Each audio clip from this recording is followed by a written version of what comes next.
What's up, Logical? So today we're with my brother again, Noah. We're going to help him with a school project. So he's the forerunner. So we're just going to let him go on this. We're going to go right into it, straight into it. What are we talking about? The Crusades. The Crusades? I love the Crusades. The Crusades. The Crusades? The Crusades. Okay. Crusades. Well, start us off. Crusades. All right. So we're going to go into the lead up, because we all know there's a lead up when it comes to this kind of stuff that goes on, right? Crusades, plain view. It's just a religious war, Christians and Muslims, over holy sites that they both found within their religions. Because we all know that there's some interconnections, but, like, they're not all fine and dandy for what they like with each other, because they don't believe in the same stuff usually originally. For real. Yeah. So there was 8 Crusades. 8? Maybe 9. Dang. It's kind of like, yeah, there was 8 of them total. Is that also including the ones in Spain and stuff too? They had some other, like, minor ones. Yeah. Like they didn't... Well, because there was, like... There's a lot of Crusades, but, like, there's 8 main stuff that goes on, and they just, like, launched minor things. So, yeah. The Byzantine Empire, they were kind of going through some tough times, and so this one dude, Alexius Comnenus, he's like, I'm just going to take over the throne. And he took over the throne in 1081, and he named himself Emperor Alexius I. We're going to meet this guy's family throughout later histories, because this is 200 years worth of crap going down. So, in 1095, Alexius sent an envoy to Pope Urban II, because at that point the Turks took over Eastern Christianity, because it was West and Eastern Christianity, so they took over that, and they just started taking over, and they're like, Byzantine Empire. He's like, I don't know, that could be pretty risky. And so he asked for help from the Western Christians, but the Byzantines weren't Christians. They were Greek Christians, which is like they were mainly like, it's very weird of how they were labeled, but it's basically they're also part of Muslims, and so Christianity didn't think that would be a good idea, but they were like, we have a common enemy. Let's just get through this. And so in November of 1095, the Council of Clermont in France, they were called by the Pope, and they sent troops of Western Christians. And so he wasn't expecting a lot of people to do it, because, we had to work with the enemies. Yeah. But a lot of people did. Some military, it was a lot of common folk, though. A lot of people that were just basic people that were like, let's just rise up and help out. Well, a majority of them in the earlier Crusades were mostly peasants. Until probably around the 4th or 5th one, when they're like, okay, even earlier, the knighthoods need to step in. Probably the 3rd one, I'd say. And so, but yeah, the knighthood steps in, and they're okay. We're gonna get involved now. Yeah. But yeah. So the way the Pope wanted to make sure people were helping out was, this could be true, it could be over-exaggerated, but he was saying that the Turks were, taking the carcasses and dead bodies, bloody bodies, and throwing them on Christian altars. Just screw your God, whatever. And so, people didn't like that. They didn't like hearing that. And they're like, alright, we'll help you out, we got you. And so, those who joined the army, they wore the cross, the classic cross, and then 3 groups were formed, which I'll talk about more later, but the Templar Knights, everyone knows that, the Teutonic Knights, and the Hospitallers, and they were just like, yeah, let's go take over Muslims' control over places, which leads us to the First Crusade, where the 4 different armies of Crusaders, they were formed, bunch of different places. These armies were led by Raymond of St. Gilles, Godfrey of Bouillon, Hugh of Vermandois, I think I'm saying all these right, and Muhammad of Toronto with his nephew Tancred. And they were departed from Byzantium. They were going there in August 1096 to go help out. And so, before that, though, however, was the People's Crusade, which was led by Peter the Hermit, who was a popular preacher, who tried forming his own stuff. And so Alexius is like, wait for us. I got reinforcements coming. And Peter's like, no. Screw that. And they went straight to the enemy. They got annihilated. Yeah. They got brutalized. And everyone's like, what do you expect? And so everybody, that was the first major clash, but they got destroyed. And there was another small one by Count Miko. And this was basically the first part, which I find really interesting, was a series of massacres on Jews in various towns in the Rhineland in 1096. Rhineland's Germany. these Jews have been getting screwed in Germany for a long time. And I just thought that was very, very interesting. And this big outrage from the Jews and Christians, because they just got massacred. This is the start of that whole dilemma of, hey, why are you massacring these people for no reasons? So that happened, and then now the four main armies finally went to Constantinople, the capital of Byzantium. And then Alexius asked, just to make sure, the leaders, you need to swear an oath to me to make sure that whatever territory happens, it's under my control. You gotta let this happen. Everybody but Bohemond resisted. Bohemond was like, yeah, sure, whatever. Everyone's like, heck no. So in 1097, the Crusaders and the Byzantines attacked Nicaea, the Seleucid capital of Anatolia, and the city surrendered in late June. It was very, a month passed by was when that happened. And so then they continued their march through Anatolia, successfully capturing Antioch in June of 1098. However, the relationship between the Crusaders and Byzantines were kind of like the Christians, because it was really getting to that point.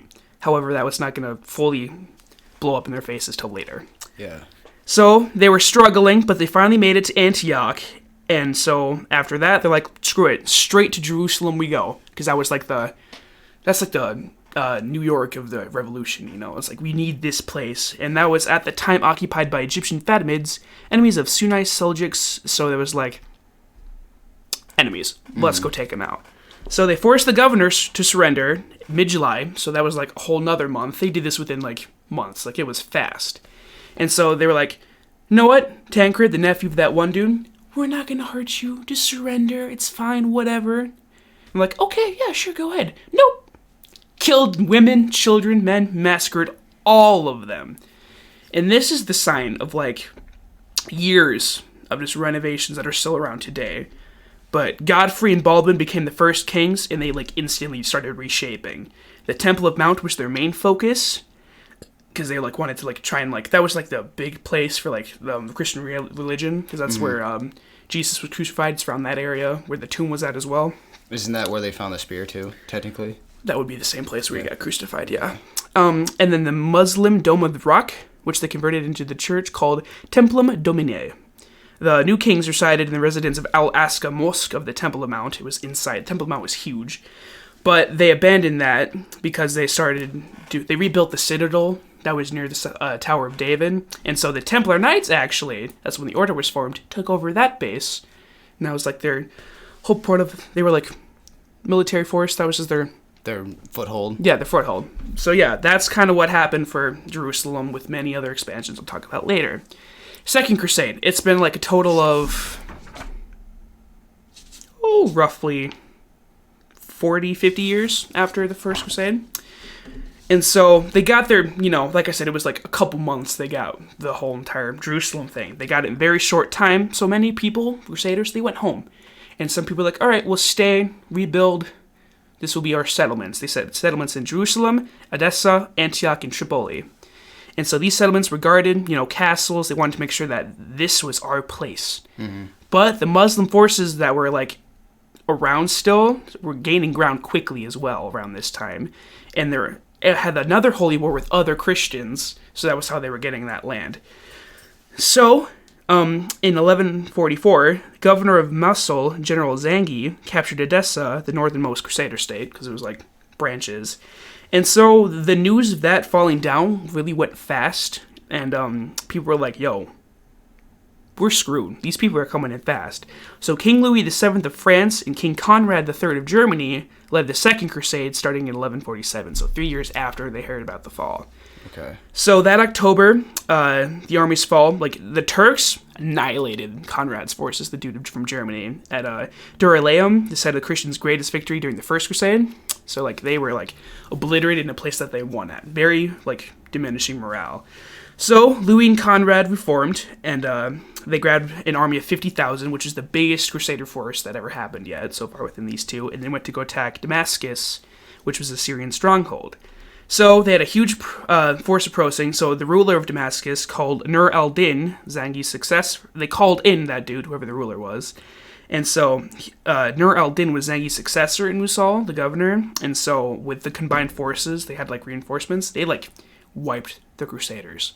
Like they was like gone. That was only 2 years of the Crusades. Jeez. Yeah, that ended the Crusades right there. They had their defeat, instantly done. And then Nur al-Din was on the conquest, and he started an empire. And so he took Damascus in 1154 for his empire. Just, it's mine now. Okay. 1187 start. It's like 30 and a half years pass by. And so many attempts were made by the Crusaders to retake Jerusalem. Or they were from Jerusalem, they wanted to capture Egypt now. That was their main goal. Like, Jerusalem, yeah, well, we used to have it, but they're like, we gotta just, like, focus on it. But, like, if they're coming in that fast, we gotta, like, go the other way. This one is around King Richard, right? Richard Lionheart? Yes, you're getting ahead of me. Yeah, because this is around the time where they're deciding that they want to take Egypt, because that they're, like, we know that most of the Turks are coming from Egypt. They're coming, so we're going to do that. And then that's when most of that usually kind of happened, where it was most along most of the coast, instead of mostly just Jerusalem itself. But even though that they were pretty much surrounded, no matter which direction they go in, besides besides their one way of getting in, which was literally walking. If they weren't sailing around this time, I'm pretty sure that's either later, maybe this one. You're taking over. Yeah. Okay. No, but yeah. Anyway. So yeah, it was basically kind of like panicking, but they're like, let's just take it over. And General Shirkuh and his nephew Saladin, they seized Cairo and pushed back the Crusaders in 1169, but both Shirkuh and Nur al-Din died, so Saladin took control and started his own conquests in 1174. So, yeah, that was before the Third Crusade starts, so now it's 1187, and Saladin launches a massive campaign against the Crusaders of Jerusalem, and his troops destroyed the Christian army at the Battle of Haddon, and they took back Jerusalem, just like that. So, yeah, they were kind of mad. So, the Third Crusade was led by Emperor Frederick Barbarossa, and he got drowned later on. Yep. Which was nice. On the way, I'm pretty sure. Yeah, before they even reached Syria. And King Philip II of France and King Richard, a.k.a. the Lionheart. So, they defeated Saladin's forces at the Battle of Arisuf, and it was the only battle that happened, the only true battle of the Third Crusade. And so from Jaffa, which was a place they controlled, Richard reestablished some Christian control before reaching Jerusalem. And he reached it, he was like, yeah, we're not going to try and siege your city. Peace? And they made a peace treaty. And so they ruled from Acre and Tyre instead, but they still had a strip along the Mediterranean, and they were like in charge of the Kingdom of Jerusalem. They just didn't have Jerusalem as the city anymore. That ends the Third Crusade. Also pretty fast compared to the First Crusade. The Fourth Crusade was when everything started going down between the Christians and the Byzantiums. Because it was like, listen, we want control, but we also want control. Because like it's an empire versus the Christians. And so Pope Innocent III, he was like, let's start another crusade. But like, nah, we got to take care of these Byzantines now. So this is years in the future. So now the Emperor is Alexius III, and his nephew Alexius IV basically like asked the Crusaders to help them out, and in return he would like turn the Byzantines into the Roman Church, kind of like transform them. And so they took over the Byzantine Empire. Alexius IV was put in charge. The Crusaders went their own way, except that the people didn't want that, so they killed him and Alacouped, and now they're in charge again. And the Crusaders are like, dang it, dude! And so they declared war in Constantinople. And that was basically the fall of the Byzantine Empire. Like, they were still there, but, like, that was, like, a major hit, because the Crusaders just, like, killed, looted, the capital was almost completely destroyed. So, yeah, now the Crusaders, just Christians. Just the Western Europeans and any Eastern ones that still surfaced. Which leads to the Final Crusades in 1208. I didn't get a timeline, but it was, like, 1203, roughly, 1204, when that whole Fourth Crusade happened, so like 4 years later. Okay. These crusades were not about taking over holy places. It was just about, you're not a Christian, we're just going to get you out of the place. You're a Christian, but you're not following our ideals. Get out of here. So these crusades, very minor, but there's a couple listed here. The Albigensian Crusade, which was to take out the heretical Cathari, or the Albigensian sect of Christianity in France, because they were heretics. And then the Baltic Crusades were sought to subdue the Pagans in Transylvania. There was supposedly a children's crusade, which was a crusade made of young children who were like, let's go kill the Muslims. And they're going to go to Jerusalem. But people think that it was adults that made that up. And it never actually really happened. Kind of like as a ploy? Yeah. Maybe like, we're going to send our own children after you because we're that weird. But yeah, never happened. And so the Fifth Crusade, Pope Innocent III, before he died, basically said, go to Egypt again, try your luck again. And this is when the land and sea invasion began. But they were stopped because they just can't do anything anymore. And this was by Al-Malik al-Kamil, Saladin's nephew, in 1221. The Sixth Crusade, which like 8 years after, Frederick II, before, I guess he had some still thing before his peaceful transfer of Jerusalem. And so like they had negotiations. They're like, go ahead, take it. Immediately broken a decade later. And they gained Jerusalem again. The Muslims just took Jerusalem back. So they had it for 10 years and like, wow, this is nice. And then gone. Yeah, they're not having a tough break right now. And then the Seventh Crusade from 1248 to 1254 was made by Louis IX of France, but the battle against Egypt was a loss. So, like, these crusades, like, the First Crusade was their only, like, major victory. The third you could say kind of, because they got that peace treaty, but they just lost. The first and third are probably the most, like, Christianity, like, yeah, heavy, we got this, heavy, and then everything else was, like, the Muslims. Literally. And then a new dynasty was formed, because, like, they were Christians. They were like, oh, what could be worse? The Mamluks came in. They were former slaves of the Islamic Empire, and they took over Egypt.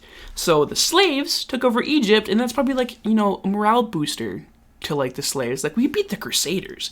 They couldn't do this, and we did. Look at that. And so the Mamluk forces from Palestine defended their position from Genghis Khan. The Mongols actually had something to do with this. And his descendants. And the Mongols were like potentially an ally for the Christians, except they got destroyed too. So they were like, crap, we can't do anything against these guys. So Sultan Baybars, he was the dude in charge, like went on a streak in 1268 and he demolished Antioch, one of their lead capitals. And so Louis IX, who was still alive somehow, he was like, all right, Eighth Crusade, set into action. This was the last crusade. The main goal was to basically just help any states just like send a defense post, because like they're coming after us. But he died. And so the Crusades went to go protect Tunis, because that's where he was at the time. Yeah, so they're kind of screwed. And then Edward I of England led the Ninth Crusade, but it's grouped with the Eighth Crusade.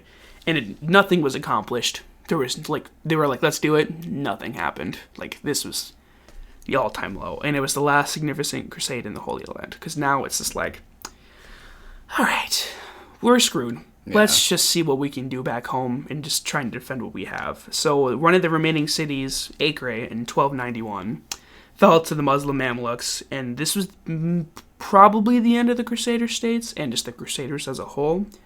But many crusades were still organized by the church after that happened, and these were just like military campaigns. It was like, we just gotta push back the Muslims, and then like just help any regions that we had, with which was mostly Spain, mostly Spain. Some parts of North Africa that we did have a foothold, which was very bare minimum. Yeah, and throughout this, you know, they had strong. Like, they had the Templars, which were like elite military force, but they got destroyed too. Like, their elites. They had, like, Hospitallers, which is just, like, helping pilgrims that were just attacked when they were just trying to make it through places. But, like, they were just, like, annihilated. So, like, Crusades, done. The Crusaders, gone. It's just, like, the Christians, what they have left with the minor scraps. And around the 16th century, 1500s, they were like, all right, we're done now. Like, we just can't do anything against these guys. Literally. So, the biggest thing to talk about now is all these Crusades are done. And so what's, like, the effect with everything as a whole? So, as I talked about earlier with the Jew massacres from Count Amico, Jews and Christians, like, that rivalry even longer. We don't have the same religion, and now your people just massacred our people, and, like, we're just done with you guys. There's that whole, like, religion thing. And then, actually, through all of this, like, loss, the church itself actually had an increase in wealth, and the Pope actually gained some more power from this, which is very surprising, because you'd think, like, we just lost, and it's your fault. But no, it's not, because they still had, like, the upper hands. It's the silver tongue talking. Silver tongue, yeah, because it was like, well, it was God's idea. He told us to go do that. That was also one of the reasons. God, let's go take over Jerusalem and whatever. So the church itself, increase in power. Their ships that they had and all their supplies still stayed there because at this time, war, they needed like all that trade and stuff because they had to go long miles, distances. So that was an increase. People were like, let's just go to these places that we're recapturing, like new territory. So travel and trade, pretty good. And so that was good for the Christians. Islam's, though, they were salty. They may have won, but, like, their people, like, they were upset that the Christians even thought about invading their land. And it's even really interesting because, like, Americans have been going in the Middle East for a while. They considered that a crusade. Like, the people from the Middle East would call it a crusade. And even Bush apparently referenced it as a crusade as well. And it's like, that's pretty interesting that you would call that when you're like trying to help. Exactly. But calling it a crusade at the same time. Well, Bush also had that whole thing of where he wanted to be. He was always considered himself really close to God. Yeah. He was a very religious man for the president. Mm-hmm. So, I mean, I could see that of why he probably referenced it like that because, I mean, there's a chance that he could be very hardcore Catholic, anything like that, who knows. But yeah. So, that was kind of a lot of Debbie Downers. But what's interesting, though, is when they had Jerusalem after the First Crusade, they, did all that renovations for, their churches. Like, the Church of the Holy Sepulchre, that was, one of the main ones with the Temple Mount. The what? The sepulchre? Sepulchre. Sepulchre. Is that what it is? Yeah. Sorry. It's okay. That was, one of the other ones they were trying to focus on. But, St. Anne's, the Church of the Tomb of the Virgin, those are, still around to this day. Yeah. They're, still there. Which is also interesting because, they didn't leave much of a big mark in Jerusalem. But the fact that, the Muslims, when they regained it, didn't tear all that stuff down. But you, because you feel, anger and resentment because the Christians touched it. But you also can't do anything about it because it's still a holy site for your religion as well. It's because Islamic culture is very spiritual, as it is anyway. So even probably for them to go against that and have to decide, we're going to destroy this is probably not in their religious morals, I would guess, because if they are very spiritual, as I just said. Mm-hmm. So I would think that they would just not want to do it just because that they also view it as their own history now too. So what would be the reason except, of course, have, reminders, reminiscence, just so that they know that they have it. Just we can't destroy it because we, worship it. Yeah. But the Christians kind of, changed it for themselves, but it was we can't really do much. And like I said before, they had to completely renovate the capital for their ideals. The Templars went into Al-Aqsa Mosque for their own headquarters. So it was just touched, but they can't do much about it because we can't really just destroy these sacred, because they were sacred for both of them. That's why the whole invasion started. It's because Christians wanted it because they're the New Testament, Old Testament, all that stuff, and Jerusalem was kind of the Jews and all that were just the Old Testament. So they still had that. It's just that they didn't believe in Jesus. Mm-hmm. So there was just that conflict. But most of that is all Old Testament, which is both of them, except for Jesus. That crucifixion, they didn't really care about that as much. Mm-hmm. But the Christians saw that we need to take that because they don't care. They think that's just where some old carpenter died. Yeah. No, that's where Jesus died. Well, and then you also got to make it think about it too of with why the Christians and the Jews had such a big head foot. Is because that even around that time, the Christians are still blaming the Jews because they killed Jesus Christ. Yeah. And so then, of course, they're going to hold resentment to that because especially when the religious, spiritual aspect is so high right now that they're going to do anything to make sure that they make them feel bad, that they're going to downsize on their religion and so on and so forth. Mm-hmm. The one thing that I thought was really interesting, though, is that how you told me about how they didn't go broke. Because considering the amount of time, money, anything that it really goes to, that for them to actually do 8 to 9 crusades and still actually have a pretty good economy is kind of surprising. But there's also the whole things of where they promised them a lot of wealth when they returned, but the thing is they were for the amount of time, the amount of distance to be able to be promised so much money, even it doesn't really seem like that's actually a really good factor to have to promise somebody. One thing I don't think I mentioned, which I skimmed over, obviously at some point the Pope falls, like he loses all of his power, so like he has that wealth forever, but it is to that point where like it's the silver tongue thing, it's like just donate the wealth to the church for God, but like at the same time some popes were corrupt, and so like they had all that money from the church and they spent it on other stuff. They just had it, they didn't give it to anybody. So that's like at that point, like who you're really gonna trust, because this man of God is lying to us. But there were still some good popes. Well, it's because the Christianity had such a big foothold around that time, as to where you had to be Christian. Yeah. You had to make sure you were going to church. You had to make sure that you pay the taxes, respect, because it's all in the Word of God. Yeah. So, they'll do pretty much anything, because that Christianity doesn't take that big slip probably until about another 300 years, maybe. And that's just because we're opening to more different countries. All the immigrants of 1921 and Ellis Island and all that other stuff, or earlier than that, 1913, whatever. But that's when everybody started coming in. We started meshing. Everybody's kind of like, okay, like we can still live, but of course there is no equality. Yeah. Even for until another 50 years, even after Ellis Island, when all the immigrants are coming over. So, then the other thing too was, that kind of still goes back to the economy thing, because that they've spent most of their economical money, that it pretty much that's the reason why we weren't so advanced, even for how far we still got, because the Renaissance didn't end until end of the 1500s, I'd want to say. I'm not really sure, it's just a guess.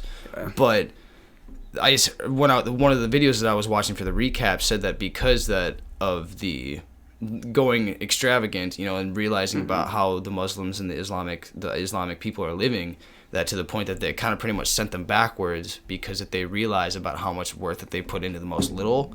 And so then they're like, okay, well, we can do that, but in reality that didn't really help, because we're trying to build established governments, we're trying to build all these different things, we're trying to build big countries that actually can make sure that they can sustain themselves. So it's a little bit of either or. Yeah. And I'm sure that there was some of those greedy mofos that were, this is gold, I know it's real, I'm going to take this because I know it has value. And that's even with the corrupt popes, that still kind of goes along with the soldiers. They're promised massive amounts of money. Some of those soldiers have probably gone on maybe one or two crusades, just on however long it probably was. Yeah, like I said, those were like the First Crusade was probably the biggest leap, because that was around, let me go back and check. That was 1096 to 1099, and the Second Crusade wasn't until 1147. Yeah. Like, that was a big jump. Yeah. But then you hear me mention, like, there's some other couple ones in here. 8 years, 4 years, something like that. But, like, from the second to the third, it was 1149 to 1187. That was also a big jump. But they lost the second. But I mean, even if you're only, and then what they even consider to be a good age to be able to send people out on crusades. Yeah. I mean, they could be sending them off at 16. Yeah. And then another 40 years happens. Hey, I know that you were already here. You were like general sergeant or whatever. You need to go back. And it's the word of God. You need to. Especially since like the fourth, third, and like the fifth one, like the Final Crusades, they were all pretty short, close to each other. Because so that's definitely the time frame where you could see that happen. But like the way to think about it is, if it's been like at least 50 years since the first and second one, they have accumulated all that wealth through pillaging. Like there's definitely soldiers that's like, yo, I'm gonna just take this and not say anything about it. And pocketed it, But then the Second Crusade, they lost stuff. So at that point, that's where you're like, okay, we're gonna have to up the taxes a little bit, because we got screwed over a little bit.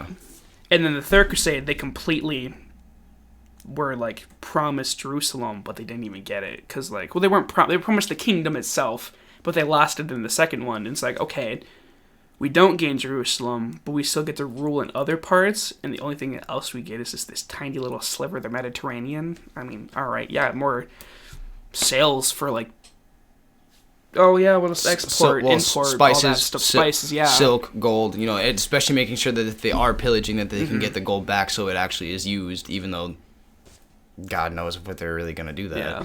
And then, honestly, I forgot. But I mean, I did really kind of enjoy how much you had it spread out. If you ever have the time, watch The Kingdom of Heaven with Orlando Bloom.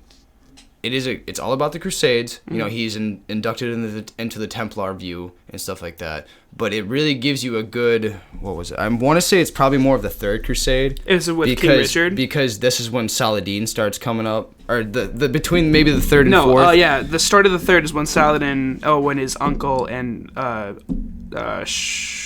and then Nur al-Din died. And then that's when King Richard was also heavily influenced. Because the movie takes place around the Third Crusade, and it gives you a really, really good aspect of kind of like what they kind of like had to go through of what they do. It's not like obviously historically accurate. It's a movie. Yeah. But giving the way of looking at it, it's a great way to kind of give like just a little sum of like one crusade to kind of get kind of the whole bigger picture. Yeah.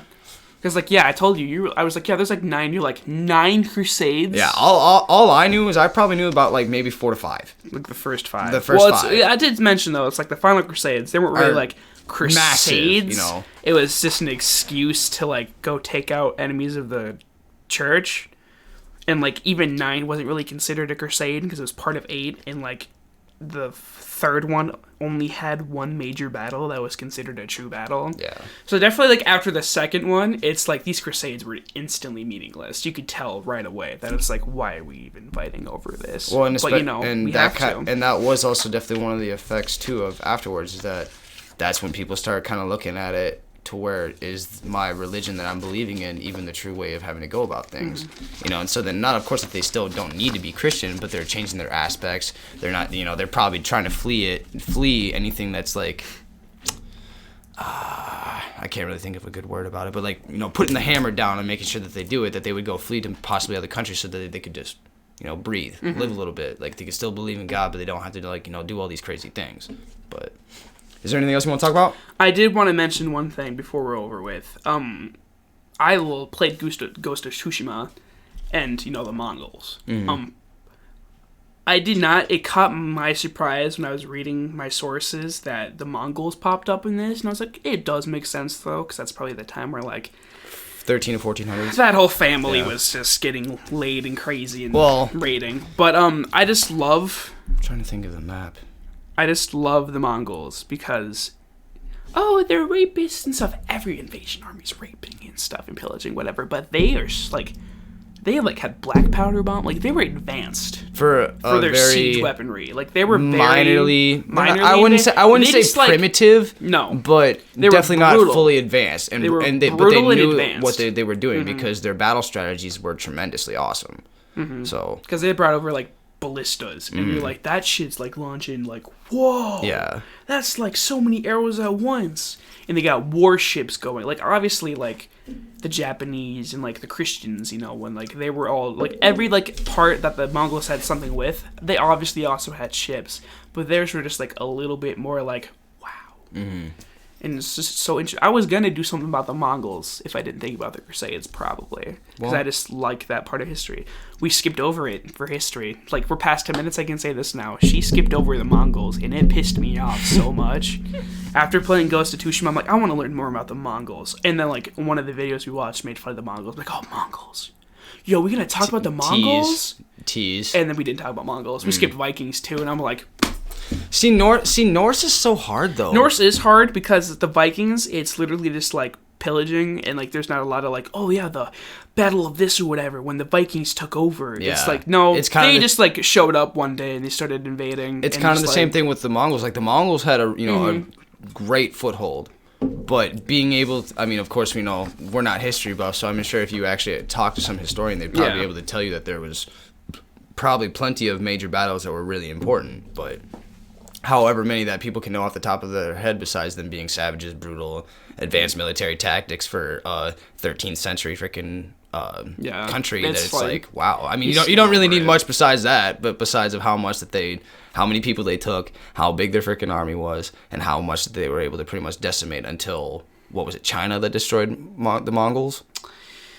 maybe. I think we talked about that when we talked about just the rise of just like Asian countries, but I don't remember. We talked about Mongols' downfall. Well, I mean and then of course that's when China's all their big dynasties started popping up too. So see, there's 2, maybe 3 main dynasties I like to talk about. The Mongols. Probably just the Mongols. Nah, probably 2. Mongols and Persians. Because Persians are also in a full hold. We didn't talk about Persians that much either. I was like, you kind of get the whole gist when it comes to Leonidas and Xerxes. It's whatever. I'll just watch 300. 300 is a great movie to actually watch it. It's not obviously. I'm learning everything about the Greek battle. No, like it's literally Gerard Butler. Yeah, he wasn't even there. You know that? Crazy, right? You're told he was there, and he wasn't even there. Well, King Leonidas is still a real person. No, it's Gerard Butler.